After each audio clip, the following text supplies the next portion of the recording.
బడికొచ్చే పిల్లలు అర్ధాకలితో ఉండకూడదనే సదుద్దేశంతోనే అల్పాహారం పథకం ప్రారంభించామని ఉప ముఖ్యమంత్రి భట్టి విక్రమార్క అన్నారు.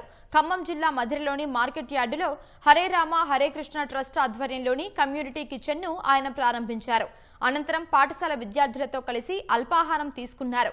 27 లక్షల మంది విద్యార్థులకు అల్పాహారం అందించడం చరిత్రాత్మక ఘట్టమన్న ఉప ముఖ్యమంత్రి ప్రపంచంలో ఎక్కడా అల్పాహార పథకం అమలు కావడం లేదన్నారు.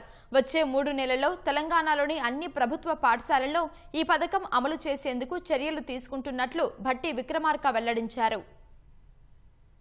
అభివృద్ధి అనే పేరు మీద మనం కేవలం రోడ్లకి పరిశ్రమల ఏర్పాటుకి ఇతరత్ర వాటికి మాత్రమే పరిమితమైతే దానిలో ఘనమైనటువంటి సంపదను చూడగలం. కానీ వాటితో పాటు ఈ రాష్ట్రంలో పుట్టినటువంటి బిడ్డలకి వారు చిన్ననాటి నుంచే ఆరోగ్యంగా మేధస్సుతో ఎదగలిగినప్పుడు అంతకంటే మెరుగైనటువంటి అభివృద్ధిని చూడగలం.